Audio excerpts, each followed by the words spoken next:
자, 여덟 번째 시간입니다. 히브리서 4장 4절부터 16절까지. 오늘 전체 주제는 안식에 들어가기를 힘쓰라. 안식에 들어가기를 힘쓰라. 그런 주제의 제목으로 오늘 말씀을 같이 나눌 거예요. 자, 첫 번째 소주제는 안식에 들어가는 자가 있고 들어가지 못하는 자가 있다. 이렇게 잡았습니다.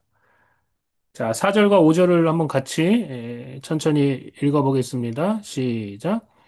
제7회, 7일에 관하여는 어딘가에 이렇게 일렀으되 하나님은 제7일에 그의 모든 일을 쉬셨다 하셨으며 또 다시 거기에 그들이 내 안식에 들어오지 못하리라 하였으니 이렇게 이야기하고 있습니다. 자, 천국은 영원히 안식하는 곳이에요. 그렇죠? 네. 천국은 영원히 안식하는 곳입니다. 그리고 지옥은 영원히 고통받는 곳이에요. 우리의 궁극적인 목적, 우리의 삶의 궁극적인 목표는 하나님의 안식에 들어가는 것인데, 이 성경에 보니까 지금 오늘 본문 말씀에 5절에 그들이 내 안식에 들어오지 못하리라. 이렇게 얘기하는 구절이 있다는 거예요. 그러니까 안식에 들어가는 자가 있는 반면에 들어가지 못하는 자가 있는데 여기서 이 그들은 하나님이 만드신 그 안식에 들어오지 못하리라. 이렇게 이야기하고 있단 말이죠. 그러면 이 구절에 원래 원문이 어디 있나 살펴보면 시편 95편 7절부터 11절까지 있습니다. 시편 95편 7절부터 11절. 여기 보면 이렇게 나와 있죠. 이 말씀이 중요하니까 우리 한번 천천히 한번 같이 한번 읽어볼까요? 시작. 그는 우리의 하나님이시요. 우리는 그가 기르시는 백성이며 그의 손이 돌보시는 양이기 때문이라. 너희가 오늘 그의 음성을 듣거든. 그러니까 여기서 하나님은 음, 우리의 목자가 되시고 우리는 하나님의 돌보시는 양이다. 하나님의 백성이다. 그렇게 지금 시편 95편이 얘기하면서 너희가 오늘 그의 음성을 듣거든. 예. 양은 절대적으로 목자의 음성을 듣고 그렇게 살아야 순종해야 생명을 얻을 수 있죠. 너희가 오늘 그의 음성을 듣거든 너희는 무리바에서와 같이 또 광야의 마사에서 지냈던 날과 같이 너희 마음을 완악하게 하지 말지어다. 그때 너희 조상들이 내가 행한 일을 보고서도 나를 시험하고 조사하였도다. 내가 40년 동안 그 세대로 말미암아 근심하여 이르기를 그들은 마음이 미혹된 백성이라 내 길을 알지 못한다 하였도다. 그러므로 내가 노하여 맹세하기를 그들은 내 안식에 들어오지 못하리라 하였도다. 이렇게 이야기하고 있어요. 이 말은 하나님의 안식에 들어가는 사람이 있고 들어가지 못하는 사람들이 있다는 거예요. 그런데 여기서 지칭하는 그들은 누구냐? 아, 그들은 분명히 들어오지 못한다고 했는데 그들이 누구냐? 먼저 출애굽해서 40년간 광야에서 방황하다가 죽고 가나안 땅에 들어가지 못한 자들이 들어가지 못한다. 이렇게 이야기하고 있어요. 여기 보면 먼저 그들의 특성을 쭉 얘기하고 있죠. 8절에 보니까 그들의 마음을 완악하게 했다. 예. 하나님께서 또 9절에 보니까 하나님께서 놀라운 기적들을 행하셨음에도 하나님을 시험하고 조사하였다. 또 10절에 보니까 이 백성은 마음이 미혹된 백성이다. 하나님의 길을 알지 못한다. 40년 내내 이런 짓을 했기 때문에 하나님께서 노하여 맹세하기를 그들은 내 안식에 들어오지 못하리라. 우리가 이 말씀을 들으면서 우리가 요즘에 이사야 말씀을 같이 이렇게 나누고 있잖아요. 그러니까 이스라엘 백성들이 왜 또 이렇게 뭐 북이스라엘도 망하고 남유다도 망했냐? 갑자기 하루아침에 한순간에 망한 게 아니에요. 죄악이 쌓이고 쌓이고 켜켜이 쌓여가지고 결국은 하나님께서 그들을 심판하시고 멸망하실 수밖에 없게 만들었다는 거죠. 이들도 마찬가지였다는 거예요. 40년 동안 내내 하나님을 배반하고 우상숭배하고 불신앙 불순종을 밥 먹듯이 했단 말이죠. 그들이 들어가지 못한 이유에 대해서 너무나도 명확하게 얘기하는데 한마디로 정의하면 뭐라고 오늘 본문 말씀이 정의하냐? 히브리서 4장 6절은 뭐라고 정의하냐? 6절을 보세요. 우리 같이 한번 읽어볼까요? 시작. 그러면 거기에 들어갈 자들이 남아 있거니와 복음 전함을 먼저 받은 자들은 순종하지 아니함으로 말미암아 들어가지 못하였으므로 이렇게 이야기하고 있어요. 그러니까 먼저 그들은 복음을 전해 들었는데 그 복음에 순종하지 않았기 때문에 들어가지 못했다. 이렇게 기록해 놓고 있어요. 자, 이스라엘 백성에게는 그들에게 있어서 복음은 하나님의 율법입니다. 율법. 하나님의 율법이 그들에게는 복음이에요. 율법이 바로 생명을 우리에게 가르쳐 주는 그 길이란 말이죠. 그러니까 이스라엘 백성들이 그 복음, 그 하나님의 율법에 순종하는 것이 바로 안식에 들어가는데 절대적인 조건이요, 기준이었는데 그 순종에 문제가 있었다는 거죠. 그죠? 그들이 들어가지 못했다면, 순종하지 못함으로 들어가지 못했다면 그들처럼 지금 우리도 복음을 듣고, 그죠? 복음을 듣고 하나님께서 우리에게 구원으로 초청하고 계시는데 만약에 우리도 복음을 들었음에도 불구하고 안식에 들어가지 못한다면 똑같은 이유 때문이라는 거예요. 다른 것 때문이 아니고 결국은 뭐예요? 복음에 순종하지 않기 때문에 들어가지 못한다는 거예요. 똑같은 이야기를 하고 있는 거예요. 이스라엘 백성들이 왜 안식에 들어가지 못했냐? 복음에 순종하지 않았기 때문에. 우리 그리스도인들이 왜 복음을 들었음에도 불구하고 천국에 들어가지 못하느냐? 다른 것 때문이 아니고 복음에 순종하지 않았기 때문에. 자, 그런데 우리가 생각을 해보면 사실 가나안 땅에 들어가는 것이 참된 안식이 아니에요. 그죠? 완전한 안식이 아닙니다. 가나안 땅에 들어갔다고 그게 참된 안식, 완전한 안식이냐? 그게 아니라는 거예요. 자, 그럼 7절을 보세요. 7절, 8절. 오랜 후에 다윗의 글에 다시 어느 날을 정하여 오늘이라고 미리 이같이 일렀으되 오늘 너희가 그의 음성을 듣거든 너희 마음을 완고하게 하지 말라 하였나니 만일 여호수아가 그들에게 안식을 주었더라면 그 후에 다른 날을 말씀하지 아니하셨으리라. 이렇게 이야기하고 있어요. 그죠? 만약에 여호수아가 이스라엘 백성들에게 참 안식을 주었다면 다윗이 한참 후에 어느 날을 정해서 오늘이라고 일컫는 이날 너희가 하나님의 음성을 듣거든 너희 마음을 완고하게 하지 말라. 이렇게 이야기하지 않았을 거라는 거예요. 그러니까 우리가 여기서 알 수 있는 것은 진짜 안식은 따로 있다는 거죠. 그 안식은 뭐냐? 우리 모두가 다 천국에 들어가서 하나님과 함께 우리 주님 예수님과 함께 영원히 쉬는 것. 그게 진짜 안식이라는 거예요.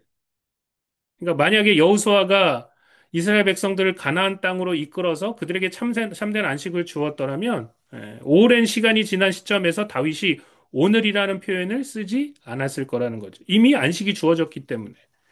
그러니까 우리가 알 수 있는 것은 뭐냐? 참된 안식이 아직 우리에게 오지 않았다는 거예요.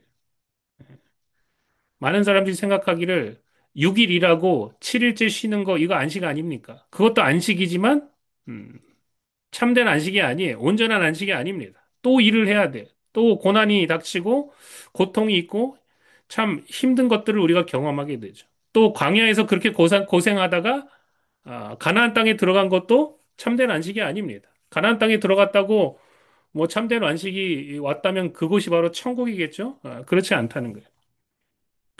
또한 여러분, 우리 믿음의 선조들이 하나님 앞에 신실하게 행하고 믿고 순종하다가 죽어서 안식에 들어간 사람들이 있어요. 그죠? 믿음의 선조들은 이미 안식을 하고 있습니다. 그래서 성경은 이야기하기를 그들은 지금 잔다 혹은 잠시 쉬고 있다 이렇게 표현을 합니다. 근데 그것도 완벽한 안식이 아니에요. 이것보다 더 좋은 안식이 우리를 기다리고 있다는 거예요. 그것은 우리가 몸의 부활을 통해서 천국에 가서 영원히 주님과 함께 거하는 것, 그게 참된 안식이란 말이죠. 그 참된 안식은 아직 우리에게 오지 않았다는 거예요. 그래서 여기 보세요. 9절, 10절 여기 보니까 9절에 이렇게 나와 있죠. 그런즉 안식할 때가 하나님의 백성에게 남아 있도다. 진짜 안식이 남아 있다는 거예요. 10절에 보니까 이미 그의 안식에 들어간 자는 하나님이 자기 일을 쉬신과 같이 그도 자기 일을 쉬느니라. 이렇게 이야기하고 있어요. 그러니까 이미 믿음의 선조들은 죽어서 어느 정도 그 안식을 맛보고 있지만 그렇다고 해서 그게 완벽한 안식은 아니라는 거죠. 그 안식이 이제 우리에게 오게 될 것이다. 그렇기 때문에 중요한 것은 뭐냐? 우리가 이 땅에서 뭐 좀 쉬고 평안을 누리고 뭐 그것도 좋지만 정말 진짜 안식이 있기 때문에 그 진짜 안식에 들어가려고 힘써야 된다는 거예요. 이게 너무나도 중요하다는 거죠. 진짜 안식이 있다. 예. 이것은 뭐 단순히 6일이라고 하루 쉬는 것 이것도 아니고 여호수아가 이스라엘 백성들을 가나안 땅에 데리고 들어간 거 뭐 그것도 아니고 어.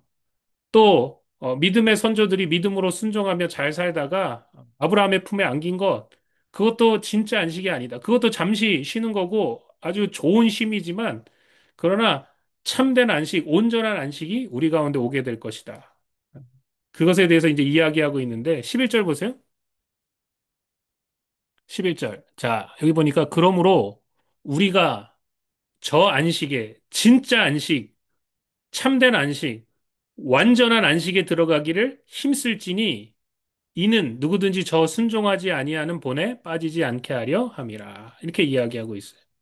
이스라엘 백성들이 그들에게 복음이었던 율법의 생명의 길이었던 그 율법의 길에 순종하지 아니함으로 안식에 들어가지 못했던 것처럼 우리 그리스도인들에게도 지금 사도 바울이 히브리서를 통해서 너희가 그 참된 안식에 들어가기를 힘써야 되는데 혹여나 너희 가운데 순종하지 아니하는 그 본에 이스라엘 백성들이 했던 그 본에 빠져서 안식에 들어가지 못하는 일이 발생할까 두렵다. 지금 이렇게 이야기하고 있는 거예요. 그럼 생각보다 이 안식에 들어가는 자가 많지 않다라는 것을 우리가 명심해야 돼. 생각보다 참된 안식인 천국에 들어가는 사람들이 많지 않아요. 이게 뭐 쉽게 들어갈 수 있는 게 아닙니다. 순종은 정말 쉬운 게 아닙니다. 참된 믿음은 정말 쉬운 게 아니에요. 참된 믿음은 순종을 동반하기 때문에 그래서 그렇게 성경 말씀에서 순종을 강조한 거예요. 이스라엘 백성들이 왜 망했냐? 제대로 믿지 않았기 때문에. 굳게 믿지 않았기 때문에. 근데 그 믿음은 뭘로 증명할 수 있느냐? 다른 걸로 증명이 안 된다는 거예요. 내가 하나님의 말씀에 순종하고 있는가? 내가 정말 주님의 음성에 귀를 기울이고 그 하나님의 뜻대로 걸어가고 있는가? 그러니까 여러분, 우리 앞에 영원한 안식과 영원한 고통이 놓여져 있는데 이 둘 중에 하나예요. 다른 길이 없어요. 성경은 이야기하기를 너희가 결국은 영원한 안식에 들어가든지 아니면 영원한 고통에 빠지게 될 것이다. 그리고 우리가 분명하게 말씀을 통해서 오늘 말씀을 통해서도 그리고 창세기부터 계시록까지 이 말씀을 통해서도 알 수 있는 것은 뭐냐? 분명한 것은 순종하지 아니하는 자들은 안식에 들어가지 못한다는 거예요. 자, 그러면 두 번째 소주제, 하나님의 말씀은 찔러 쪼개고 판단하는 검입니다. 이렇게 이야기하고 있어요. 굉장히 유명한 말씀이죠? 그죠? 우리가 잘 암송하는 말씀. 음, 자, 한번 봅시다. 히브리서 4장 12절 말씀, 13절 말씀. 우리 한번 천천히 한번 같이 읽어볼게요. 시작. 하나님의 말씀은 살아있고 활력이 있어 좌우의 날선 어떤 검보다도 예리하여 혼과 영과 및 관절과 골수를 찔러 쪼개기까지 하며 또 마음의 생각과 뜻을 판단하나니 지으신 것이 하나도 그 앞에 나타나지 않음이 없고 우리의 결산을 받으실 이의 눈앞에 만물이 벌거벗은 것과 같이 드러나느니라. 이렇게 이야기하고 있어요. 자, 우리가 제대로 믿고 있느냐, 제대로 순종하고 있느냐, 이것을 판단하고 드러내는 잣대가 뭐냐? 다른 게 아니라는 거예요. 내 생각, 내 판단이 아니라는 거예요. 나의 진짜 믿음, 나의 진짜 순종을 온전히 드러낼 수 있고 이것을 판단하는 잣대는 단 하나밖에 없는데 그것은 하나님의 말씀이다. 이렇게 이야기하고 있어요. 하나님의 말씀이 중요하다는 거예요. 하나님의 말씀은 살아있고 생명이 있고 능력이 있다. 하나님의 말씀은 살아있습니다. 그리고 생명과 능력이 있다는 거예요. 그래서 이사야 55장 11절에 하나님께서 하시는 그 말씀, 하나님의 말씀, 하나님께서 자기 말씀에 대해서 이야기하고 내 말에 대해서 이야기하고 있는데 하나님께서 뭐라고 말씀하시냐면 내 입에서 나가는 말도 이와 같이 헛되이 내게로 돌아오지 아니하고 나의 기뻐하는 뜻을 이루며 내가 보낸 일에 형통함이니라. 이렇게 이야기하고 있죠. 그죠? 하나님의 말씀은 살아있기 때문에 또 생명과 능력이 있기 때문에 절대로 그 입에서 나가면 헛되이 돌아오지 않고 반드시 하나님의 뜻을 이루고 모든 하나님께서 보낸 일에 형통하다. 이렇게 이야기하고 있어요. 이 하나님의 말씀의 능력이죠. 생명력이죠. 그런데 그 말씀이 육신을 입고 이 땅 가운데 오신 분이 누구세요? 예수님이셔요. 그죠? 자, 요한복음 1장 14절 보니까 말씀이 육신이 되어 우리 가운데 거하심에 우리가 그의 영광을 보니 아버지의 독생자의 영광이요 은혜와 진리가 충만하더라. 그 하나님의 말씀이 육신을 입고 이 땅 가운데 오신 분이 바로 누구냐? 예수 그리스도시라는 거예요. 자, 그래서 계시록 1장 16절부터 18절도 이렇게 이야기하고 있죠. 자, 16절부터 보면 예수님에 대한 이야기입니다. 예수님의 오른손에 일곱 별이 있고 그의 입에서 좌우의 날선 검이 나오고, 그죠? 하나님의 말씀은 좌우의 날선 어떤 검보다도 예리하여 이것이 능력이 되고 생명이 된다 그랬는데 예수님의 입에서 뭐가 나온다고요? 좌우의 날선 검이 나오고 그 얼굴은 해가 힘있게 비치는 것 같더라. 내가 볼 때 그 발 앞에 엎드려져 죽은 자와 같이 되매 그가 오른손을 내게 얹고 이르시되 두려워 말라. 나는 처음이요 마지막이라. 곧 살아있는 자라. 내가 전에 죽었었노라. 볼지어다 이제 세세토록 살아있어 사망과 음부의 열쇠를 가졌노니. 예수님 자신에 대한 이야기를 쭉 하는데 특별히 예수님의 입에서 좌우의 날선 검이 나온다. 그 검으로 이 세상을 또 악한 영들을 무찌르고 이 땅을 심판하신다. 그런 얘기가 이제 계시록에 나오죠. 그러니까 하나님의 말씀, 그 능력의 말씀, 생명의 말씀이 육신을 입고 이 땅 가운데 오신 분이 예수님이시고 또 그 하나님의 말씀이 성령의 감동으로 사람들에게 계시되어서 글로 쓰여진 것이 바로 성경이라는 거예요. 그죠? 예. 자, 그래서 디모데후서 3장 15절. 여기 보면 이렇게 나와 있죠. 또 어려서부터 성경을 알았나니 성경은 능히 너로 하여금 그리스도 안에 있는 믿음으로 말미암아 구원에 이르는 지혜가 있게 하느니라. 모든 성경은 하나님의 감동으로 된 것으로 교훈과 책망과 바르게 함과 의로 교육하기에 유익하니 이렇게 이야기하고 있어요. 하나님께서 말씀하신 그 하나님의 입에서 직접 나온 그 말씀 그리고 그 말씀이 육신을 입고 이 땅 가운데 오신 그 예수님 그리고 성령의 감동으로 하나님의 계시를 하나님의 사람들에게 주셔서 그것을 글로 쓴 것이 바로 성경이다. 이렇게 이야기하고 있어요. 그러니까 성경이 중요하고요. 예수님이 중요하고요. 하나님께서 직접 하신 말씀이 너무나도 중요하다는 그런 거죠. 그죠? 그런데 이 말씀이 지금 이 말씀의 특성에 대해서 얘기하고 있는데 다시 보세요. 자, 12절로 돌아가서 오늘 본문 어떤 검보다도 예리해서 일단 이 말씀이 사람의 혼과 영을 찔러 쪼갠다. 이렇게 이야기하고 있어요. 그러니까 여러분 사람의 이 영과 혼을 찔러서 나눌 수 있는 게 이게 쉬운 게 아니죠. 그죠? 뭐가 영이고 뭐가 혼이고 이게 우리는 판단이 잘 안 돼요. 어느 누구도 사람의 이 영과 혼을 찔러 쪼갤 수가 없는데 하나님의 말씀은 영과 혼을 찔러 쪼갠다는 거예요. 그리고 사람의 그 중심인 그 영까지 침투할 수 있는 것이 바로 하나님의 말씀이라는 거죠. 하나님 말씀 외에는 이게 불가능하다는 거예요. 사람의 영과 혼을 나누고 사람의 그 가장 깊숙한 곳에 있는 그 영까지 침투해서 사람을 변화시키고 삶을 변화시키고 새롭게 하는 능력을 가진 것이 바로 하나님의 말씀이라는 거예요. 자, 그래서 여기 보니까 영과 홍과 및 관절과 골수를 찔러 쪼개기까지 하며 이렇게 이야기하고 있잖아요. 그죠? 관절과 골수를 찔러 쪼갠다라고 했는데 특별히 여러분 관절은 뼈와 뼈가 맞닿아 있는 게 관절이에요.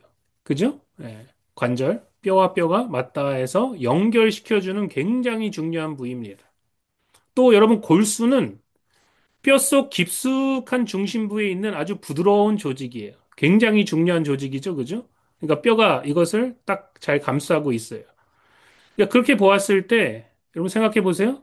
자, 관절은 뼈와 뼈를 연결해주는 굉장히 중요한 기능을 한다. 그러니까 이 혼이라는 것은 영과 육을 연결해주는 굉장히 중요한 역할을 합니다. 그죠? 혼이라는 게. 예. 그리고 그 혼 안에 그 깊숙한 곳에 영이라는 것이 존재해요. 예. 그러니까 이게 관절과 골수를 찔러 쪼갠다. 영과 혼을 찔러 쪼갠다. 이게 같은 의미를 담고 있다는 거예요. 물론 하나님의 말씀이 우리의 육체에도 영향을 미쳐서 치유하기도 하고, 그죠? 이 우리 육신에도 아주 소성시키고 힘을 불어넣어 주지만 여기서 이야기하고자 하는 바는 이 관절과 골수를 비유해서 이 영과 혼에 대한 이야기를 하고 있다는 거예요. 사람의 영과 사람의 육 사이에 뭐가 있다고요? 혼이 있다. 이 마음과 생각이라는 사람의 지정이라는 게 있다. 이것이 영과 육을 연결해주고 있다. 그리고 어, 이렇게 사람의 이 모양으로 보았을 때 이 겉은 육이고 그 다음에 사람의 혼이 있고 그 혼 안에 가장 깊숙한 곳에 영이 있다. 이것이 이제 골수라고 볼 수 있죠. 골수가 가장 중요한 중심에 뼈의 중심에 이 골수가 들어있는 것이니까. 그러니까 이 하나님의 말씀이 이런 모든 것들을 다 분별하고 뭐가 영적인 것이고 뭐가 혼적인 것이고 뭐가 육적인 것이고 어떻게 하면 영이 힘을 발휘해서 혼을 움직일 수 있고 육을 쳐서 복종시킬 수 있는가? 우리가 어떻게 되면 육이 더 강해져서 영이 육에 이렇게 육에 이끌려가는 그런 어리석은 삶을 살 수 있는가? 이런 것들에 대한 아주 중요한 핵심적인 진리가 바로 하나님의 말씀에 있다는 거예요. 하나님의 말씀이 이런 모든 것들을 다 드러내시고 역사하신다. 이런 것들을 우리가 알 수 있다는 거죠. 그래서 여러분 하나님의 말씀이 사람의 그 중심과 실체를 파헤치고요. 드러내고요.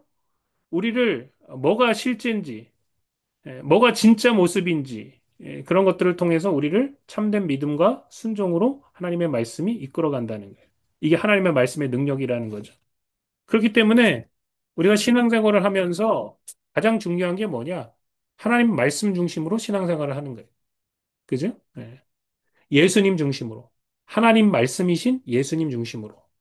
그 다음에 성령의 감동을 통해서 쓰여진 성경을 중심으로.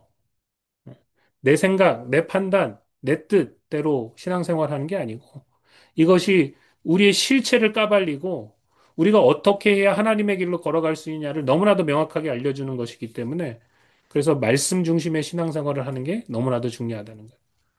그러면 어떤 사람들은 이렇게 얘기해요. 아, 나는 하나님으로부터 뭔가를 들었는데, 천사가 나에게 메시지를 전해 주었는데, 그런데, 하나님께서 직접 말씀하셨으니까 이게 더 권위 있는 거 아닙니까? 그게 만약에 예수 중심의 그 신앙과 맞지 않는다면, 또 성경 중심의 신앙과 맞지 않는다면, 그것은 하나님으로부터 온 음성이 아니라는 거예요. 성령님은 절대로 그렇게 역사하시는 분이 아니시다. 예. 말씀 중심, 예수 중심의 신앙생활 하는 게 너무 중요하다라는 것을 알 수 있고, 그것이 결국은 우리의 삶을 고치고 새롭게 하는, 우리 안에 들어있는 그 실체가 무엇인지, 우리 중심에 뭐가 있는지, 그것을 까발릴 수 있는 그 절대적인 능력이 하나님의 말씀에 있다. 이렇게 우리가 알 수 있습니다.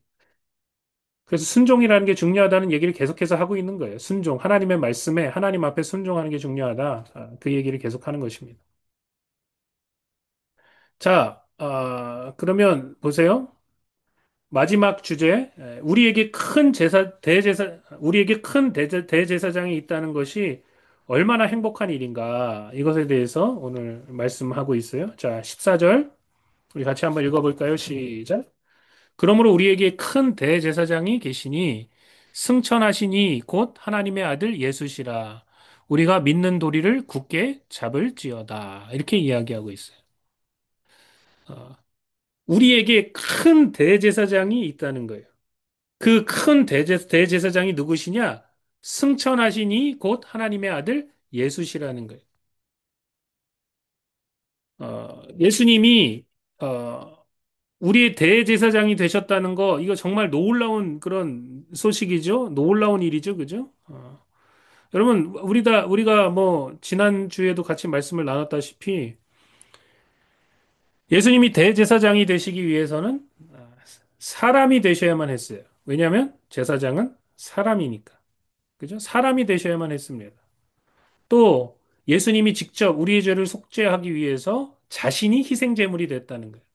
왜냐하면 인류의 모든 죄를 덮을 만큼 그렇게 가치 있는 존재가 없기 때문에 예수님이 자기의 생명을, 자기의 존재의 가치를 내려놓으셨죠. 자신이 직접 희생제물이 되셨다는 거예요. 게다가 예수님은 어디까지 내려가셨냐? 하나님의 아들이시고 하나님과 동등된 분이셨는데 그가 그런 모든 것들을 다 내려놓으시고 겸손히 낮아지셔서 사람이 되셨을 뿐만 아니고 히브리서는 우리가 뭐 지난 시간 배웠지만 예수님은 잠시지만 천사보다도 못한 존재가 되셨다. 죽음을 맛보셨다. 이제 우리가 그렇게 말씀을 같이 나눴죠. 그리고 그 가운데서 하나님의 공의가 만족됐을 때 하나님께서 그 아들을 죽음에서 풀어 살리시고 어, 부활케 하시고 승천하셔서 하늘 보좌 우편에 앉아 계시게 하셨다는 거예요. 그렇기에 우리의 위대한 대제사장은 승천하시니 곧 하나님의 아들 예수시다. 이렇게 지금 이야기하고 있는 거죠. 그러면서 뭐라고 여기서 이 얘기하냐? 우리가 이 아들을 믿는 그 도리, 우리가 이 아들을 믿는 이 고백을 굳게 붙잡아야 한다. 이렇게 이야기하고 있는 거예요. 예. 이 아들을 믿는 도리, 이 아들을 믿는 그 고백을 굳게 붙잡아라. 다른 말로 뭐예요? 우리 신앙은 오직 예수다. 지금 이렇게 얘기하고 있는 거예요. 다른 이야기 하는 게 아니에요. 복음은 하나님의 아들에 관한 이야기예요. 그죠? 우리가 신앙생활하면서 다른 거 하는 거 아니에요. 예수 믿고 그분 앞에 순종하고 그분을 사랑하고 그분을 쫓아가는 거예요. 다른 거 하는 거 아닙니다. 뭐 다른 사람에 대한 이야기도 아니고 뭐 사람들의 모임에 대한 이야기를 하는 것도 아니에요. 우리는 예수에 대한 이야기를 하는 거예요. 예. 그분이 우리의 큰 대제사장이 되셨기 때문에 우리가 구원받을 수 있고 그 안식에 들어갈 수 있게 되었다는 거예요. 그렇기 때문에 승천하시니 곧 하나님의 아들 예수 우리가 그분을 믿는 그 믿음의 도리를 굳게 붙잡자. 이렇게 지금 이야기하고 있다는 거죠. 자, 우리가 지난 시간에도 잠깐 말씀을 나눴지만 대제사장은 기본적으로 하나님과 백성 사이에서 백성의 편에 서서 하나님 앞에 백성을 중보하고 속죄하는 자예요. 선지자는 하나님 편에 서서 하나님의 메시지를 백성에게 전하는 그런 속성을 가지고 있다면 대제사장은 백성의 편에 서서 백성을 중보하는 거예요. 그러니까 예수님이 우리 편에 서셔서 우리를 중보해 주신다는 것이 얼마나 기쁘고 행복한 일인가 이것에 대해서 우리가 깨달아야 된다는 거죠. 예수님이 지금 대제사장으로서 속죄의 제사를 완벽한 한 번에 영원한 완벽한 속죄의 제사를 드리시고 승천하셔서 우리의 중보자로서 하늘 보좌 우편에 앉아 계시다는 거예요. 늘 우리를 지금 중보하고 계시다는 거예요. 하늘 보좌 우편에서. 이게 얼마나 놀라운 일인지 예수님이 내 편이시다. 예수님이 우리 편이시다. 우리를 위해 중보해 주시기, 우리에게, 우리를 위해서 중보해 주시기 때문에 그것 때문에 우리에게 구원의 소망이 있는 것이지, 뭐 내가 잘나서, 뭐 내가 잘해서, 구원의 소망이 있는 게 아니다. 예수님이 중보해 주시기 때문에 우리에게 구원의 소망이 있다. 그렇기 때문에 우리는 다른 어떤 것이 중요한 것이 아니고 철저하게 예수를 믿고 의지하며 순종해야 된다. 그래서 디모데전서 2장 5절은 예수님의 그 중보자로서의 이야기를 너무나도 명확하게 하고 있어요. 자, 디모데전서 2장 5절. 여기 보니까 하나님은 한 분이시요. 또 하나님과 사람 사이의 중보자도 한 분이시니 그분이 누구시냐? 사람이 되신 예수 그리스도라. 주님이 우리의 중보자가 되신다는 거예요. 그 다음에 보세요. 히브리서 7장 24절, 25절. 예수는 영원히 계심으로 그 제사장의 직분도 갈리지 아니하느니라. 그러므로 자기를 힘입어 하나님께 나아가는 자들을 온전히 구원하실 수 있으니 이는 그가 항상 살아계셔서 그들을 위하여 간구하심이라. 예수님이 우리를 위해서 항상 살아계셔서 그 제사장의 직분도 갈리지 않는다는 거예요. 구약의 제사장들을 보면 제사장은 완전하지 않았고 죄가 있었고 또 죽었기 때문에 계속해서 제사장의 직분이 갈렸어요. 그죠? 네. 그런데 예수님이 큰 대제사장이 되셔가지고 영원히 그 제사장의 직분을 담당하시기 때문에 자기를 힘입어서 하나님께 나아가는 자들을 온전히 구원하실 수 있다. 그가 항상 살아계시기 때문에 우리를 위해서 간구해 주신다. 하나님이 여러분의 기도에 응답하시는 이유 다른 것 때문이 아니에요. 예수님의 이름으로 기도하기 때문에. 우리가 천국에 들어갈 수 있는 이유도 다른 이유 때문이 아니에요. 우리가 예수 믿고 그분과 함께 천국문에 다다랐기 때문에 예수님의 이름으로 예수님 때문에 들어갈 수 있게 되는 거죠. 예. 예수님은 영원한 우리의 대제사장이요 또 중보자가 되셨다. 이렇게 이야기하고 있는 거예요. 자, 예수님이 대제사장으로서 우리를 위해 뭘 하고 계시는가? 오늘 15절, 16절이 너무나도 중요한 얘기를 하고 있죠. 그죠? 자, 15절, 16절 보세요. 우리에게 있는 대제사장은 우리의 연약함을 동정하지 못하실 리가 아니요. 모든 일에 우리와 똑같이 시험을 받으신 이로되 죄는 없으시니라. 자, 예수님이 대제사장이 되시기 위해서 우리와 똑같은 사람이 되셨어요. 온전한 사람, 완벽한 사람이 되셨다는 거예요. 사람인 척 하신 게 아니고 온전한 사람이 되셨어요. 어, 엄마 마리아의 뱃속에서 태어나셔서 갓난아기로 태어나시고 사람의 모든 삶의 과정을 겪으시고 또 똑같이 우리처럼 시험을 받으셨단 말이죠. 그런데 뭐예요? 그 시험을 이기시고 죄를 짓지 않으시고 승리하셨죠. 왜 그렇게 하셨냐? 사람이 되어 보셔서 사람이 걸어가는 길이 뭔지, 사람에게 어떤 유혹이 있는지, 사람이 어떤 타락한 본성을 가졌는지를 동정해 주시기 위해서 그래서 예수님이 그렇게 하셨다는 거예요. 자, 우리에게 있는 대제사장은 우리의 연약함을 동정하지 못하실 리가 아니요. 모든 일에 우리와 똑같이 시험을 받으신 이로되 죄는 없으시니라. 16절, 그러므로 우리는 긍휼하심을 받고 때를 따라 돕는 은혜를 얻기 위하여 은혜의 보좌 앞에 담대히 나아갈 것이니라. 우리가 어떻게 하나님 앞에 나아갈 수 있는가? 우리가 어떻게 하나님의 은총을 받을 수 있는가? 다른 것 때문에 그런 게 아니고 예수님 때문에 예, 예수님을 의지해서 하나님 앞에 나아갈 수 있는 그 특권을 가지게 됐고요. 그죠? 그 자격을 가지게 됐고요. 어, 그것을 통해서 우리가 때를 따라 긍휼하심을 받고 때를 따라 돕는 은혜를 얻을 수 있게 되었단 말이죠. 여러분, 우리에게는 긍휼하심이 필요해요. 모든 인간들은 다 긍휼하심이 필요해요. 나는 긍휼하심이 필요 없습니다. 뭐 그런 사람은 어쩔 수 없겠지만 우리 모두는 다 하나님으로부터 긍휼하심이 필요해요. 주님, 저를 좀 불쌍히 여겨 주옵소서. 나는 죄인이로소이다. 우리에게는 때를 따라 돕는 은혜가 필요해요. 우리가 저 천국에 갔을 때 하나님께서 우리를 때를 따라 어떻게 도우셨는지 그게 드러날 때 우리는 정말로 깜짝 놀랄 일들이 굉장히 많을 거예요. 우리는 참 은혜가 필요해요. 특별히 때를 따라 돕는 그런 은혜가 필요해요. 그렇기 때문에 우리가 어떻게 해야 되냐? 예수님을 힘입어서 예수님의 이름으로 하나님의 그 은혜 보좌 앞에 예, 담대히 나아가야 된다. 이런 일이 있을 수 있었던 이유는 예수님이 우리의 대제사장이 되시고 중보자가 되셨기 때문이다. 우리가 안식에 들어갈 수 있는 것도 예수님 손 붙잡고 들어갈 때 우리가 그 안식을 누릴 수 있게 된다라는 것을 오늘 말씀을 통해서 우리에게 가르쳐 주고 있습니다. 우리 십자가 복음교회 모든 성도들도 이 안식에 들어가기를 힘쓰라. 안식에 들어가기를 힘쓰라.